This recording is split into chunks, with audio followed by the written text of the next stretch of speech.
O presidente ucraniano Volodymyr Zelensky mais uma vez clamou por ajuda internacional, afirmando que sem o apoio financeiro dos Estados Unidos, a Ucrânia perderá a guerra para a Rússia. Além disso, mais um ataque foi feito contra a usina nuclear de Zaporizhzhia, trazendo novamente os receios de um novo desastre radioativo nos moldes de Chernobyl em 86.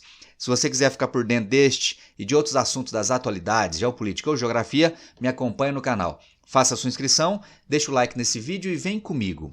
Pessoal, no domingo, em uma reunião por videoconferência, o presidente da Ucrânia afirmou que o país perderá a guerra para a Rússia sem o pacote de ajuda dos Estados Unidos.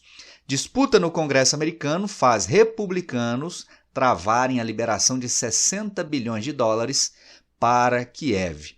Dá uma olhada aqui no que disse o presidente Zelensky. É necessário dizer especificamente ao Congresso que, se não nos ajudarem, a Ucrânia vai perder a guerra, afirmou o líder no domingo, dia 7, durante reunião por videoconferência no United 24, que é uma plataforma lançada pela Ucrânia para arrecadar fundos para a guerra, para o conflito. Ainda segundo Zelensky, será difícil ganhar da Rússia sem a ajuda dos Estados Unidos. Se a Ucrânia perder a guerra, outros países serão atacados. Lógico que aqui, além de clamar por ajuda, ele tenta também o lado emocional aí dos países ocidentais, afirmando que, se a Ucrânia perder, a Rússia se sentirá confiante o bastante para atacar outros países. E aí muito se especula, né? Em caso de sucesso da Rússia na guerra contra a Ucrânia, quais seriam os próximos alvos dos russos? Alguns apontam a Moldávia, outros falam da Geórgia, ou até mesmo de países que pertencem à OTAN, como os 3 países bálticos, Estônia, Letônia e Lituânia. Mas a própria Rússia já afirmou que não tem planos de atacar nenhum membro da OTAN, porque sabe que um ataque direto contra um membro da OTAN vai instigar uma reação ainda mais dura dos países da OTAN contra a Rússia. Então Vladimir Putin não quer isso. Mas vamos voltar aqui ao entendimento. Que dinheiro é esse? Quais são esses 60 bilhões aqui a que ele faz referência e que está travado lá nos Estados Unidos? Você se recorda que no último mês de fevereiro, o Senado dos Estados Unidos, de maioria democrata, ou seja, maioria alinhada ao atual presidente Joe Biden, aprovou um novo pacote de ajuda, não apenas à Ucrânia, mas também a Taiwan, que enfrenta ali conflitos com a China, e também a Israel. Porém, apesar da aprovação pelo Senado, o Congresso, de maioria republicana, de maioria leal a Donald Trump, tem travado a liberação dessa ajuda. É o que conta a manchete, olha aí. Aliados de Trump se opõem à ajuda à Ucrânia aprovada pelo Senado dos Estados Unidos. Manchete de 13 de fevereiro deste ano de 2024. Um pacote de ajuda de mais de 60 bilhões a Kiev está bloqueado na Câmara dos Representantes dos Estados Unidos.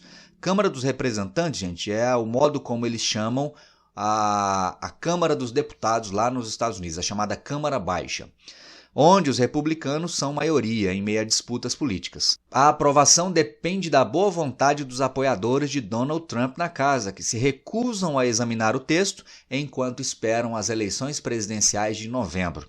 Então você entendeu o que está rolando aí?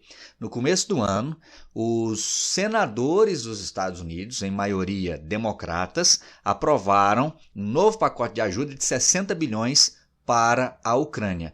Porém, para a aprovação final desse texto, dessa ajuda, deve haver também a anuência da Câmara dos Representantes, que, nesse caso, é de maioria republicana e que tem, portanto, travado a liberação dessa ajuda. Muito por conta da influência de Donald Trump.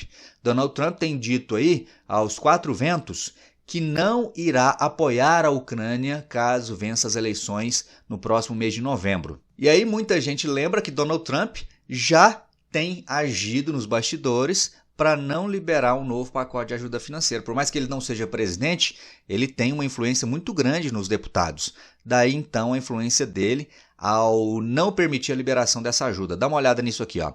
Trump se opõe ao pacote debatido no Congresso por considerar que os Estados Unidos deveriam parar de dar dinheiro sem esperar ser reembolsado. O republicano afirma que, se retornar à Casa Branca após as eleições, resolverá a guerra entre Rússia e Ucrânia em 24 horas. Ele, no entanto, não fala como resolverá a guerra em 24 horas. E aí surgem algumas especulações. Muita gente fala, inclusive, que a solução que ele dará para a guerra é justamente cortar totalmente o apoio americano à Ucrânia, porque uma vez sem receber essa ajuda dos Estados Unidos, a Ucrânia não terá mais condições de confrontar os russos. E aí o destino não será outro senão a Ucrânia aceitar ceder os territórios que já perdeu para os russos, pondo fim assim, quem sabe, à guerra. Ou seja, a solução para a guerra estaria ligada a uma aceitação por parte dos ucranianos de que, de fato, aqueles territórios que já foram conquistados pela Rússia não serão mais retomados pela Ucrânia. Mas e aí, o que você acha? Os Estados Unidos, nesse caso especificamente os republicanos ligados a Donald Trump, agem corretamente ao bloquearem essa ajuda para a Ucrânia? Lembrando também, pessoal, que essa é uma estratégia para fragilizar ainda mais Joe Biden, porque um fracasso da Ucrânia na guerra contra a Rússia pode ser utilizado também pelos opositores a Biden para afirmar o seguinte: está vendo? O Joe Biden é tão fraco que foi na gestão dele que os Estados Unidos não conseguiram apoiar o bastante a Ucrânia para vencer a guerra contra a Rússia. Me conta aí o que você acha.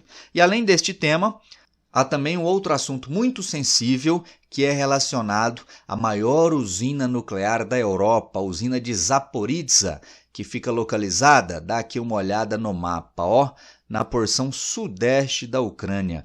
A Ucrânia possui atualmente, só para vocês se situarem aí, a Ucrânia possui atualmente 4 usinas nucleares em operação. A maior delas, maior não apenas da Ucrânia, mas de toda a Europa, é essa aqui, de Zaporizhzhia, que está localizada numa área que foi ocupada e controlada pelos russos desde o início da guerra e continua assim até os dias atuais. É uma área, portanto, controlada pela Rússia.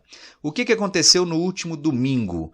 No último domingo houve um novo ataque contra a estrutura dessa usina nuclear. E ataques contra usinas nucleares, você sabe, traz o risco de desastre radioativo. Tamanho é o perigo oferecido aí do ponto de vista ambiental, humano, por essas estruturas geradoras de eletricidade. Dá uma olhada na manchete.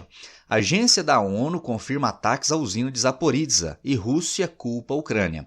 Nota oficial da Agência Internacional de Energia Atômica informou que houve impacto físico das detonações de drones, inclusive em um dos 6 prédios do reator do local.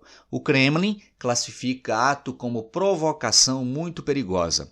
Olha o que disse o porta-voz da Rússia, Dmitry Peskov, na segunda-feira, dia 8.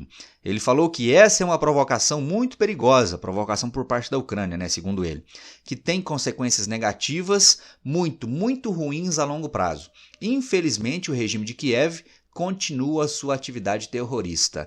A Ucrânia nega a autoria dos ataques. E aí, pessoal, fica o questionamento: quem de fato fez esse ataque à usina de Zaporizhzhia? É possível que o ataque tenha sido feito pela Ucrânia? Eu acho sim, perfeitamente possível. Mas é possível também que o ataque tenha sido feito pela própria Rússia para tentar jogar a culpa na Ucrânia? Eu também acho perfeitamente possível essa segunda opção. Até porque o ataque ele não provocou danos muito severos à estrutura.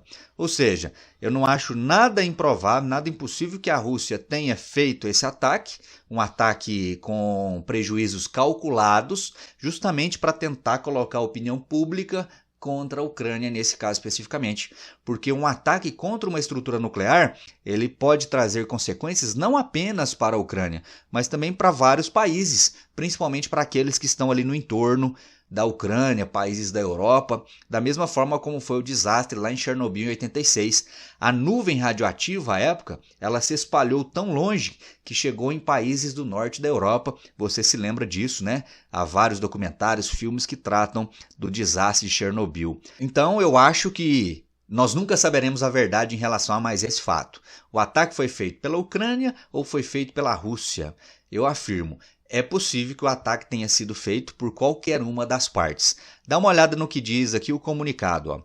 Segundo o comunicado feito aqui pela Agência de Energia Atômica, neste momento não havia indícios de danos aos sistemas críticos de segurança nuclear no local.